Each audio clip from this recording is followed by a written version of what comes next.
우리 사도행전 9장 36절부터 43절까지 같이 교도하도록 하겠습니다. 제가 먼저 읽겠습니다. 욥바에 다비다라 하는 여제자가 있으니 그 이름을 번역하면 도르가라 선행과 구제하는 일이 심히 많더니 그때 병들어 죽음의 시체를 씻어 다락에 누이니라. 룻다가 욥바에서 가까운지라 제자들이 베드로가 거기 있음을 듣고 두 사람을 보내어 시체 말고 와 달라고 간청하여 베드로가 일어나 그들과 함께 가서 이르매 그들이 데리고 다락방에 올라가니 모든 과부가 베드로 곁에 서서 울며 도르가가 그들과 함께 있을 때 지은 속옷과 겉옷을 다 내어보이거늘. 베드로가 사람을 다 내보내고 무릎을 꿇고 기도하고 돌이켜 시체를 향하여 이르되 다비다야 일어나라 하니 그가 눈을 떠 베드로를 보고 일어나 앉는지라. 베드로가 손을 내밀어 일으키고 성도들과 과부들을 불러들여 그가 살아난 것을 보이니. 다 함께 읽겠습니다. 온 욥바 사람이 알고 많은 사람이 주를 믿더라. 베드로가 욥바에 여러 날 있어 시몬이라 하는 우두창이의 집에서 머무니라. 아멘. 오늘 말씀은요, 죽은 도르가를 살리신 이유. 사람은 한번 죽으면, 한번 태어나서 죽는 것은 정말 이치입니다. 사람은 죽으면요, 사람이 태어나면요, 언젠가 죽어요. 다시 살아나지 않습니다. 그게 드뭅니다. 살아난다 할지라도 또 어느 순간에 이제 잠깐이죠, 잠깐. 근데 오늘 이 죽은 도르가를 살아냅니다. 베드로를 통해서 죽은 도르가를 살려내시는 이유가 무엇일까? 우리 예수님 믿다가 병들다가 죽는 것보다 우리가 예수 믿고 있다가 예수님을 전하고 복음을 전하다가 우리가 주님이 부르시면 그때 가는 게 맞아요. 근데 어느 순간에 갑자기 죽는다는 거. 요즘에는 불의의 사고로 엄청난 사람이 죽죠. 마음 아프죠. 이번에 뉴스 보니까 뭐 이제 농협이나 시골에 이렇게 뽑던데 이제 순창에서 크레인이 막 브레이크를 밟아야 되는데 가속 페달을 밟아가지고 직진해가지고 4명이 죽고 16명이 중상을 입는 그런 참 말도 안 되는 사고를 당하는 모습을 보면서 거기에 있는 유가족도 얼마나 슬프겠어요. 뼈찍으로 갔는데 사람이 정말 그런 불의의 사고로 죽는 게 너무 많습니다. 근데 오늘 이 죽은 도르가의 삶을 보면 도르가가 살리신 이유가 뭘까 과연? 베드로가 살리시잖아요. 살아납니다. 그리고 다시 어느 순간에는 죽었겠죠. 근데 중요한 거는 이 도르가가 이제는 어디에요? 하늘에, 영원한 하늘에 우리 한 사람의 삶을 지켜보고 있다는 거예요. 주님 곁에서. 그게 중요합니다. 우리 도르가가 살리고 또 그가 어떻게 하면 정말 하나님의 어떤 선한 영향력, 또 그 삶이 어떠한 삶을 살았는가. 우리 오늘 말씀을 보면서 함께 은혜 받는 귀한 시간 됐습니다. 우리 섬마을의 믿음의 어머니 문중경 우리 전도사님 여러분 잘 아시죠? 모르시는 분도 계실 거예요. 이번에 1891년 전라남도 신안군에서 이 암태면에서 출생한 문중경은 경성 성사학원 수학 후 1932년부터 신안군의 지역을 순회하면서요 증돌이 교회 등 여러 교회를 설립하였습니다. 많은 교회들을 섬에 있는 교회들을 세우고 개척하신 분이에요. 그리고 1943년 일제의 신사참배를 간과하며 고문을 받았지만 그것을 이겨내고 결국 6.25 전쟁 중 이 자익 세력에 의해 피살당했습니다. 한마디로 순교당하신 거죠. 이 문중경 우리 전도사님의 삶을 보면 그리 순탄하지 않아요. 솔직히 결혼 생활도 뵙고 글을 배우지 못한 부모님의 어렸을 때부터 밭일을 해라, 삿바느질을 해라. 그러면서 글을 보지 못했는데 이 시아버지를 통해서 글을 알게 되고 정말 성경을 보면서 또 예수님을 만나게 돼서 수많은 성경을 보면서 예수님을 급격하게 만나게 돼서 또 신학교까지 가면서 수많은 사람들 또 신안군에 있는 많은 섬들에게 가서 정말 그 당시 여자가 삶을 산다는 게 정말 쉽지 않잖아요. 미신도 있고 섬에는 미신들도 많고 교회가 들어서는 것에 반발 세력도 너무 많았지만 그것을 무릅쓰고 그는 수많은 사람들에게 복음을 찬양을 부르면서 그 찬양 가운데 수많은 사람들이 와서 복음을 전하고 그래서 지금도 이 문중경 선교사님이 이제 우리가 신안군에 가면 한번 갈 기회가 있으면 우리 성도님도 한번 가겠지만 기념관도 있고 또 중요한 건 이 문중경 전도사님을 통해서 여러분 잘 아는 CCC 창립자였죠. 기독교 우리 대학교 김중곤 목사님의 가장 큰 영향을 주었던 분이 바로 이 문중경 전도사님이십니다. 그리고 이분을 통해서 수많은 교회에서 70여 명의 목회자가 나왔고 어떻게 하든지 정말 섬해가 복음을 전하고 마지막 순간에 이제 6.25 전쟁 이 자익 세력에서 피살 당했을 때도 한 분을 통해서 가지 말라고 했는데 안 된다고 내게 맡겨진 영혼들을 양무리를 지켜야 된다고 해서 들어가서 결국은 마지막까지 숨을 거두는 순간까지 이 성도님들을 건들지 말라고 손대지 말라고 그래서 주창으로 찔림을 받고 순교를 당했습니다. 이번 삶을 보면 우리가 많은 분들이 도전을 받아요. 어떻게 그렇게 살았을까? 40세 할 때 신학교를 가셨거든요. 그럼에도 불구하고 복음을 전하는 모습을 보면 또 영화로도 나와 있습니다. 다음에 유튜브나 이런 데 보면 문중경 전도사님의 1세기를 그린 영화들이 있습니다. 한번 보시면서 도전 받으시고 이런 문중경 전도사님 같이 우리나라에 정말 우리 전도사님이 계시는 것처럼 어머니와 같은 신앙의 믿음의 어머니와 같은 분이 계십니다. 오늘도 마찬가지입니다. 이 욥바라는 곳은요 지중해에 있는 이 이스라엘은 지중해를 끼고 있어요. 근데 이 욥바는 어떤 곳이냐면 바닷가 마을로 고기를 잡으러 나간 남편들의 풍랑에 의해서 사고를 당한 때문인지 유독 도시에 비해 과부와 고아들이 참 많았던 곳입니다. 그 당시에 우리가 이 1900년도만 해도 우리 한국의 여자의 삶은 그리 순탄하지 않는 삶이잖아요. 글도 배우지 못하고. 그런데 2000년 전에 그 여자의 삶들, 과부들과 또 고아들. 그런데 그 가운데 이 여제자 도르가는 어떠한 삶을 살았냐면 이곳에서 수많은 사람들을 살려내고 먹이고 입히고 아까 문중경 전도사님 이야기 잠깐 했지만 그분의 삶 가운데 정말 옆에 하구가 있었으면 그 하구가 돈이 없으면 자기의 귀한 것을 팔아서 돈을 마련해서 줄 정도로 그렇게 섬겼다고 하더라고요. 이 도르가도 아마 자신의 형편이 그렇게 부유하진 않지만 자신의 모든 것을 지어서 옷도 입혀주고 구제했던 거죠. 그러니까 유독 이 섬 지역은 또 여러분 쉽지 않잖아요. 미신들도 많고 그 당시 그 남자들도 많이 잃게 되는 그런 곳입니다. 이런 곳에서 이 여제자 도르가의 삶을 보면 정말 어떤 삶을 살았는가 우리들. 첫 번째 이 도르가는요 자기가 가진 돈을 부지런히 섬유를 사서요. 도르가 또 열심히 돈을 벌어요. 그래서 섬유를 사서 바느질을 하고 옷을 만들기 위해서 열심히 바빴습니다. 그녀는 주위에는 추운 겨울에 따뜻한 솥을 물고 물론 그것을 조차 사입을 수 없는 이 가부들을 너무 많았기 때문입니다. 그 옷을 자기가 직접 일을 해가지고 섬유를 사서 옷을 만들어줬다는 거죠. 그래서 이 죽은 도르가가 어떻게 살리심을 받았는가. 마치 우리가 마지막 이 육체의 죽음은 언젠가 끝나요. 그러나 우리가 정말 우리 영혼의 살리심 마지막 우리가 정말 주님 앞에 서는 그 영원한 생명을 얻을 수 있는 것은 과연 무엇인가? 이 여인을 통해서 우리가 한번 찾아보는 첫 번째가 바로 이겁니다. 다 읽겠습니다. 시작. 예수님의 참된 제자였다. 예수님의 참된 제자였다. 많은 스승과 제자가 있습니다. 이 죽은 도르가의 살리신 이유가 뭐냐면 첫 번째 거는 예수님의 참된 제자였다는 거예요. 그의 삶을 보면 여자는 여자임에도 불구하고 여제자잖아요. 보십시오. 36절 한번 읽겠습니다. 시작. 욥바의 답이다 하는 여러분 여제자예요. 12제자는 거의 남자인데 처음으로 이름이 나오는데 여제자라고 표현을 합니다. disciples. 그냥 여제자 성경에 별명 나오지 않아요.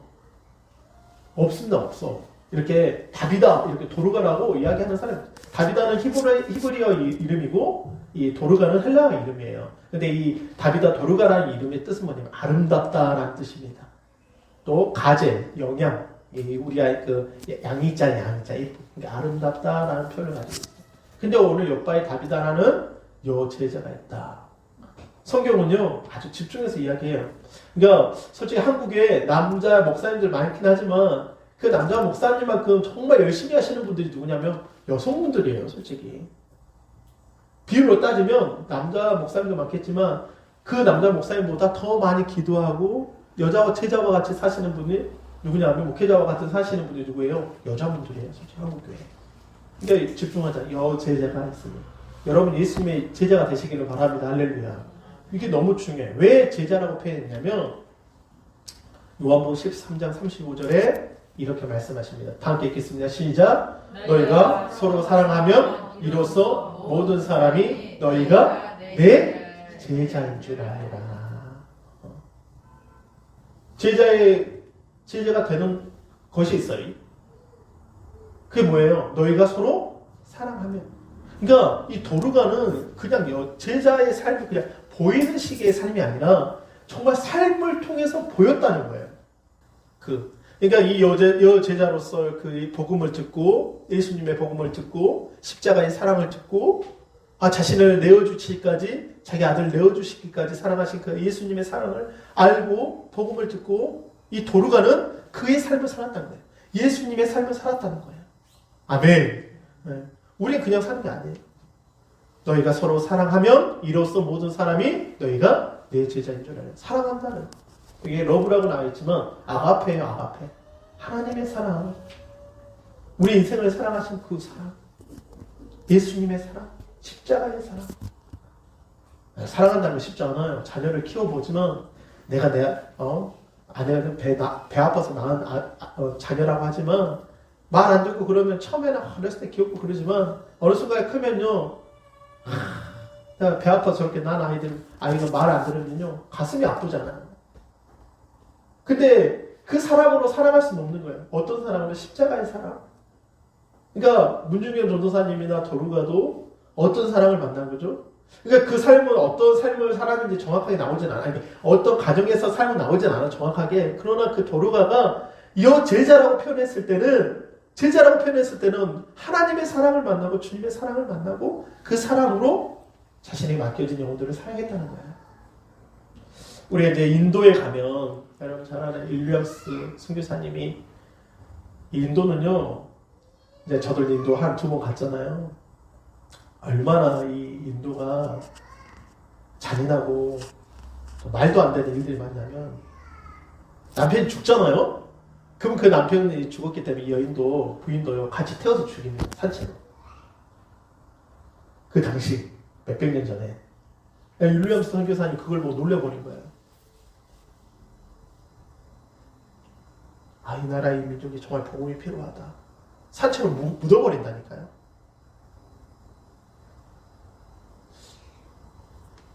우리가 사랑한다는 건 그냥 말로만 하는 게 아닙니다. 진짜 이 연의 삶을 보면 제자가 된다는 것은 쉽지가 않아요. 우리 이 나라의 민족이 이제 제자화 운동할 때 얼마나 많은 헌신이 필요하지 아십니까? 제자화할 때 우리가 제자를 삼자 그럴 때 그냥 말로만 제자 삼는 게 아니라 엄청난 물질과 기도와 정말 많은 시간들을 투자해서 한 사람을 키워내기 위해서 기도했습니다. 여러분 이 말씀이 여러분 삶 가운데 그냥 사랑 말로만 하지 말고 행함과 진실함으로 행하시기를 바랍니다. 할렐루야. 네. 여기 오늘 그 이유가 뭘까? 도르가를 살리신 이 베드로의 사역을 한번 보십시오. 도르가가 그 여제자 삶을 살았을 때 그 이전에 사건이 나옵니다. 이제 9장에서는 사울이 이제 변화돼서 이제는 그가 주님의 부활의 주님을 만나고 그를 통해서 이제 예수님을 전하게 될 때 더 유대와 갈릴리와 온 사마리아 땅이 더 교회가 든든히 서가는 내용을 보게 돼요. 9장에 쭉 내려가면서 그러면서 이 베드로의 이야기가 나오면서 베드로가 사방에 가서 복음을 전하기 시작합니다. 그전에는 머물러 있었어요 그냥. 근데 핍박이 있고 나서는 베드로가 막 사마리아 가가지고 복음도 전하고 또 어디요? 오늘 이 9장에 보면 루다라는 곳에 가가지고 중풍병자 8년 된 사람을 이렇게 세우는 모습을 보게 돼요. 어떻게 보면 예루살렘 교회에서 막 뭔가 호화호식 할 수 있는 삶을 살 수 있죠. 어떤 그런 건 아니겠지만 그냥 정착돼서 뭔가 좌지우지할 수 있는 그런 권한을 가지고 있어요. 근데 이가 이제 핍박을 나서 복음을 전하고 나서는 베드로가 어떻게 되냐면 사마리아 가서 복음을 전하고 사방에서 복음을 전하고 이제 루다에 가서 그곳에 머물러가지고 8년 된 이 중풍 병자를 이렇게 세우고 그곳에서 정말 수많은 사람들이 복음을 전하게 되고 이제 이 루다에서 욥바로에서 누가요 이 도르가가 죽었다는 소식을 듣고 달려가는 모습을 보게 돼요. 그러니까 선한 일을 사모한 거죠. 제자로서 이제 정말 삶을 살게 돼요. 우리도 마찬가지예요.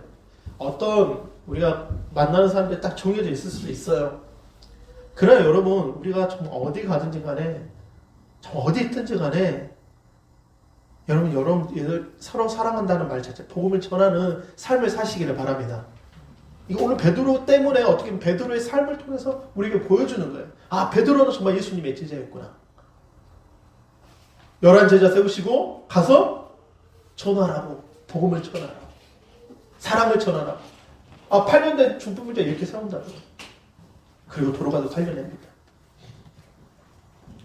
우리 마태복음 28장 19절, 우리 잘 아는 말씀입니다. 함께 읽겠습니다. 시작. 그러므로 너희는 가서 모든 민족을 뭘로 삼아요? 제자를 삼아라.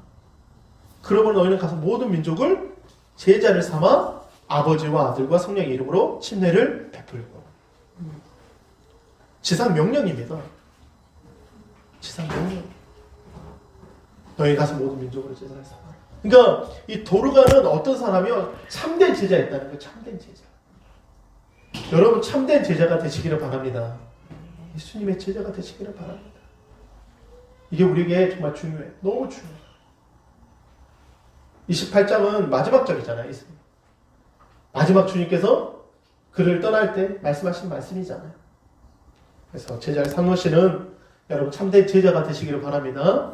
두 번째, 죽은 도르가를 살리신 이유. 우리 마치 우리가 정말 나를 살리신 이유가 뭘까? 주님이 나를 살리신, 그걸 접목시켜야 돼요. 두 번째가 어떤 거예요? 다 함께 읽겠습니다. 시작. 선한 일을 간절히 사모하였다.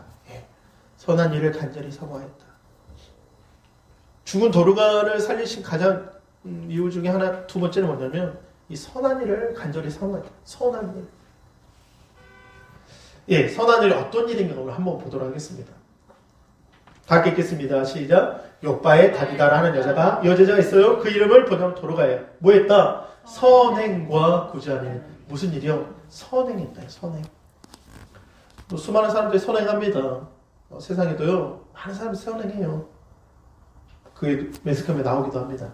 우리나라 매스컴은요, 잘된 좋은 일보다 나쁜 일들이 더 많잖아요. 매스컴 들어보면.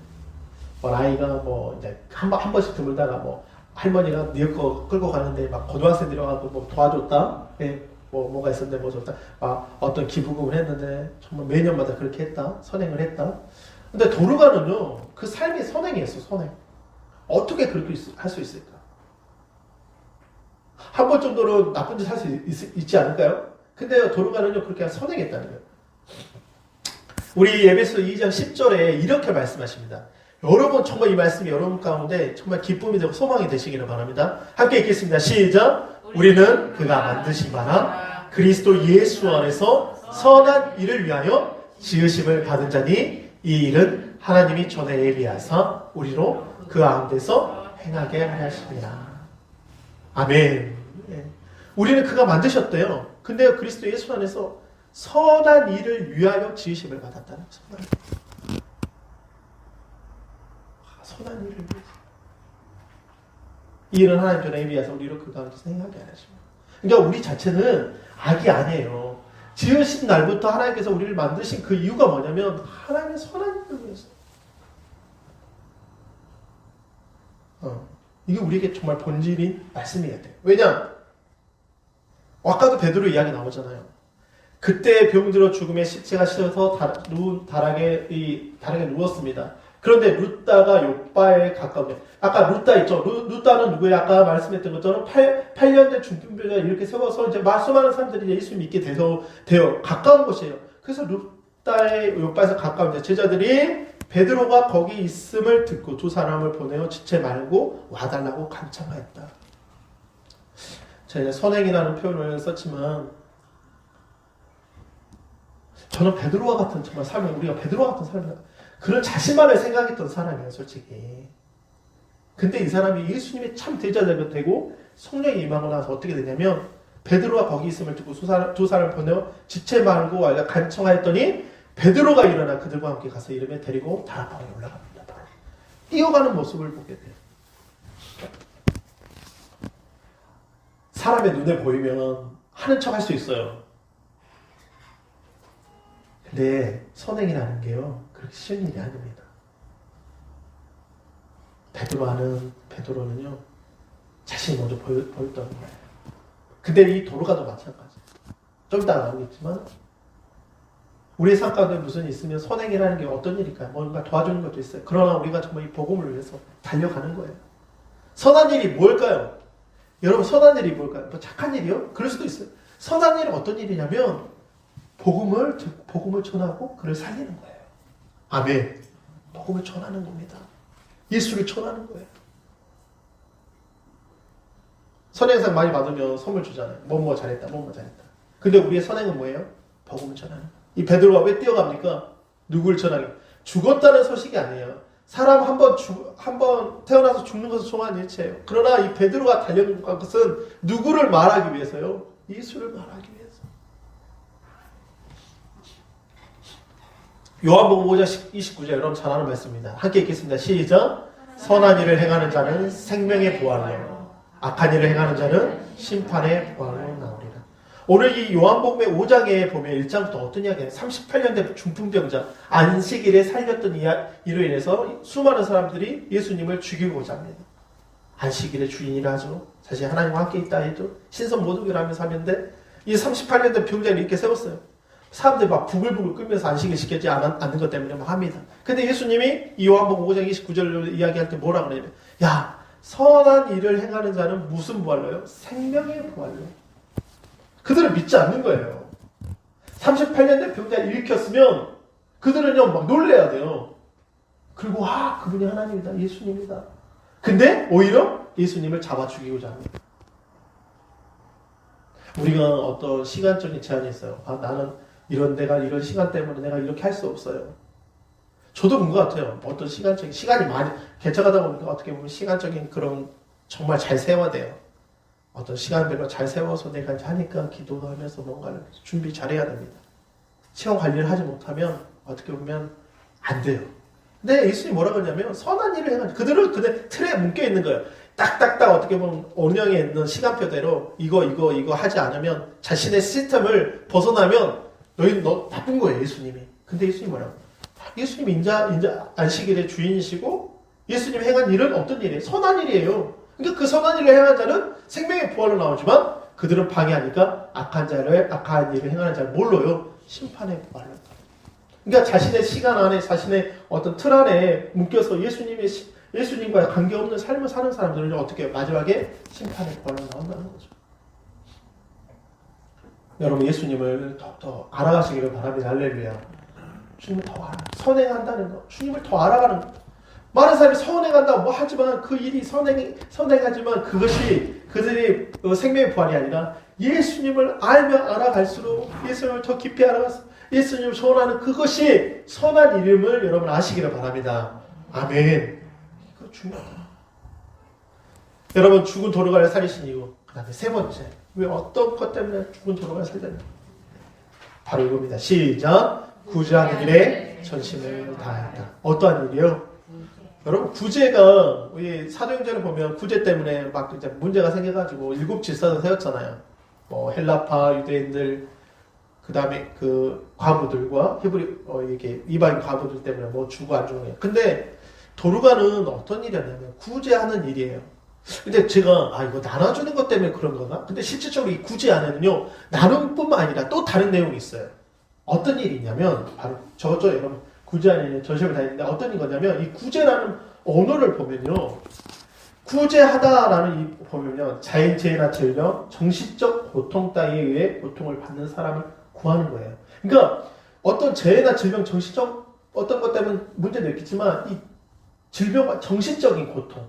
그러니까 과부가 됐잖아요. 어떻게 보면 고아들이잖아요. 또 너무 힘들잖아요. 그런 사람의 정신적인 것을 어떻게 보면 지금의 이 상담과 같은 상담을 해주는 사람과 같은 요즘에는 이제 오문영 박사님 상담 많이 해주잖아요. 뭐 금쪽 같은 내 새끼 또 가정기 불화 이런 거 하잖아요. 왜냐면 그 안에 뭔가 풍족하는데 뭐가 문제예요? 정신적인 문제가 너무 많은 거예요. 아이들이 막 육체적으로 하는 것보다 그 안에 정신적인 문제가 많거든요. 받는 사람을 구조하다는 뜻에서 어떤 구체적인 상황의 전제로 한 어려움을 처한 자를 구하다. 이것을 사회적 약자를 구제하다 병들고 지친 영혼을 구제하다. 이런 표현을 쓰는 거예요. 그러니까 구제라는 표현이 뭔가 주는 것만으로 끝나는 게 아니라 그 영혼의 지친 영혼, 정말 상처받고 정말 이 시대가 너무 풍족하고 뭐 하지만은 얼마나 영적으로 정신적으로 피폐되고 우리나라의 그 한 집안의 외돌토리 같이 게임만 하고 밥만 집에서 밥만 방 안에서만 밥만 먹고 게임만 하는 그런 젊은 층이 30만 명이랍니다. 30만 명이에요. 30만 명. 이제 혼자 사는 나 혼자 사는 사람이요 1000만 명이 곧 있으면 넘어간답니다. 근데 그런 사람들은 어떻게 할 수 있냐? 복음밖에 없어요. 예수밖에 없습니다. 아멘. 복음밖에 없어요. 이 도로가는 그 사역을 했다는 거예요. 봐봐요. 베드로가 일어나 그들과 함께 가서 이르매 그들을 데리고 다락방에 올라갔습니다. 여기서 뭐라 그래요? 모든 과부가 어떤 사람? 모든 과부들이 온 거예요. 그 지역에 있는 과부들이 다 왔습니다. 어떻게 보면 남편이 없는 그것보다 더 슬픈 것만 정신적인 고통이거든요. 그거 치유받고 싶거든요. 너무 아프거든요. 위로받고 싶거든요. 근데 이 도로가는 그 과부들을 겉옷과 속옷뿐만 아니라 그들을 만져주고 보살펴주고 복음으로 사랑하고 그들을 살려내고 구제라는 표현을 썼지만 그들을 건져냈다는 거예요. 사회적 약자로부터 그를 건져냈다는 거예요. 근데 그 곁에서 서서 어떻게 울면서 도르가가 그들과 함께 있을 때 지은 속옷과 눈물을 펑펑 흘리는 거예요. 속옷과 겉옷을 주고 여러분 겉옷을 만드는 속옷까지 만들어 준 정도면 얼마나 친근하겠어요. 그잖아요. 그들 만져주고 보살펴주고 안아주고 복음으로 베드로 도르가가 이런 사역들을 했다는 거예요. 여러분 초대교회에요. 공신적인 과부를 등록시킬 때 명부를 작성했대요. 초대교회 때. 이때 등록된 과부의 참 과부로 불리는데요. 그 경건한 미망인으로서 단지 남편과 사별한 자 정도가 아니라 어떤 사람이었냐면 이 참 과부들은요 신앙적으로 모범이 되고 이 데모전서 5장 5절에 나와 있고요. 또 궁핍하여 교회가 인격적으로 물질적으로 돌보아야 줘야 할 대사들을 가르쳐 주었대요. 근데 중요한 거는요. 이 과부가 등록시키는데 따르는 성별 기준은 부양해 줄 가족이 없고 하나님께 소망을 두고 하나님께 소망을 두고 항상 기도에 힘쓰고 세상 즐거움을 멀리하고 60세 이상이며 재혼하지 않고 선행을 행하는 등의 조건을 충족돼야지 그 명부에 놓여졌대요. 그러니까 이 도르가는 그 사람들을 품고 기도할 때 그 과부들 어떻게 보면 많은 과부들 근데 그들이 그냥 뭐 그런 과부들이 아니라 여기 보면 항상 기도에 힘쓰고 세상 즐거움도 버려두고 하나님께 소망 두고 60세 이상이면서 재혼하지도 않고 선행을 행하는 등의 조건들을 해놨다는 거예요. 그러니까 그 도르가를 통해서 이 많은 사람들이 어떻게 해요? 변화받고 은혜받고 참된 삶을 신앙인으로서 참된 삶을 살았다는 거예요. 아멘. 이게 복음입니다. 베드로가 오늘 이렇게 말합니다. 함께 읽겠습니다. 시작. 베드로가 사람을 다 내보내고 무릎을 꿇고 기도하고 돌이켜 시체를 향하여 이르되 다비다야 일어나라 하느니 그가 눈을 떠 베드로를 보고 여러분 어디서 많이 본 것 같지 않습니까? 베드로가 죽은 나사를 일으켜서 나사로야 일어나라. 죽은 나사로야 나와라. 어떻게 보면 예수님의 제자 이 베드로를 통해서 예수님의 사역들이 드러나고 있잖아요. 구제한다는 표현 자체가 그 안에 엄청난 놀라운 구원한다는 표현이 있잖아요. 구원. 무릎을 꿇고 기도하니까 답이다. 지난주에 우리가 들었던 말씀. 요한복음 5장 25절에 진실로 너희에게 이르노니 죽은 자들이 하나님의 아들의 음성을 들을 때가 오나니 곧 이때라 듣는 자는 살아나리라. 아멘. 살리잖아요. 우리가 신앙생활 할 때 정말 중요한 게 뭐냐면 우리 삶 가운데 하나님께서 다 보상하십니다. 선한 일을 행하는 자 아까도 봤지만 선한 일을 행하는 자는 무슨 부활로요? 생명의 부활로. 그러나 악을 행하는 자는 뭐라 그래요? 심판의 부활로.